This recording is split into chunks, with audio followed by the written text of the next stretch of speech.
Hello everyone. இன்னைக்கு நம்ம again 11th economy 7th lesson Indian economy தான் பார்க்குறோம். அதில் பாயிண்ட் 14 பாருங்கள்.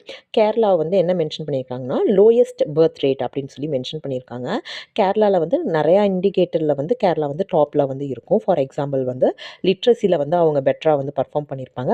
சேம் டைம் வந்து இந்த செக்ஸ் ரேஷியோ இவ்வளோ 1000 மேலுக்கு இவ்வளோ ஃபீமேல் அப்படின்றதுலையும் வந்து அவங்க அதிகமாக தான் வந்து இருப்பாங்க. 1084 சம்திங் வந்து இருப்பாங்க. அதனால அவங்க எல்லாருமே வந்து நல்லா முற்போக்கு சிந்தனையோடு இருக்கிறனால பாப்புலேஷன் கண்ட்ரோல்லாம் மைண்டில் வச்சுருக்காங்க அப்படின்னு சொல்லி நம்ம சும்மா நினச்சிப்போம். அதனால் லோயஸ்ட் பர்த் ரேட் வந்து கேரளா வந்து மென்ஷன் பண்ணியிருக்காங்கன்னு சொல்லி நினச்சிப்போம். அடுத்து வந்து உத்தரப்பிரதேஷ் பாருங்கள், ஹையஸ்ட் பர்த் ரேட். அந்த உத்தரப்பிரதேஷ் வந்து நம்ம எப்படி எழுதியிருக்கோம், யூபி அப்புன்னு சொல்லியிருக்கோம். அப்புனா வந்து ஹை அப் அந்த மீனிங் தானே தருது. அதனால வந்து பர்த் ரேட்டில் வந்து அப்பில் இருக்குது அப்படின்னு சொல்லி நான் வச்சுக்கலாம். உத்தரப்பிரதேஷ் தான் வந்து பர்த் ரேட்டில் அதிகம். ஓகேவா. அடுத்து வெஸ்ட் பெங்கால் பாருங்கள், லோயஸ்ட் டெத் ரேட் அப்படின்னு வந்து கொடுத்துருக்காங்க.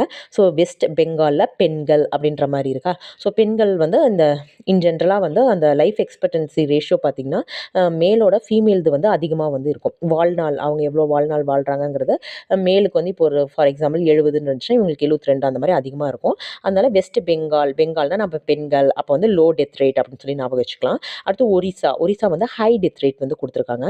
ஸோ இது எப்படி நம்ம வச்சுக்கலாம்னா ஒரினா சொறி அந்த மாதிரி ரைமிங்காக ஞாபகம் வச்சுக்கோங்க. சொரினா அது ஒரு டிசீஸ் தானே.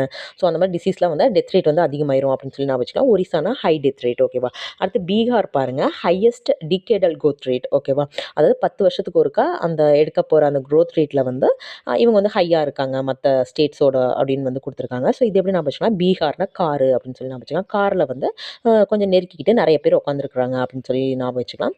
ஸோ டிகேடல் growth ரேட், ஏன்னா வீட்டில் வந்து ஃபேமிலி மெம்பர்ஸ் அதிகமானதுனால growth ரேட் நிறைய பேர் க்ரோ ஆகிட்டாங்கல்ல, பெருசாகிட்டாங்க ஃபேமிலி மெம்பர்ஸில், கொஞ்சம் பசங்களாம் பெருசாகிட்டதுனால காரில் இடம் பத்தல நான் வச்சுக்கலாம். பீகாரில் தான் வந்து என்ன சொல்கிறாங்கன்னா ஹையஸ்ட் டிகேடல் growth ரேட். ஓகேவா.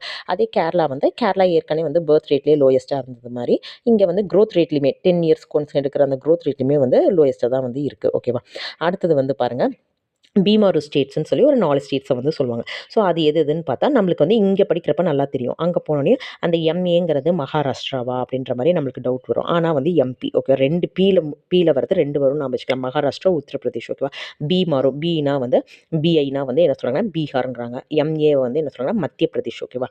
அப்புறம் ஆறுங்கிறது ராஜஸ்தான், யூங்கிறது உத்தரப்பிரதேஷ். 2 பிரதேஷ்னு வரது 2 வரணும் அப்படின்னு சொல்லி ஞாபகம் வச்சுக்கலாம். தேங்க்யூ.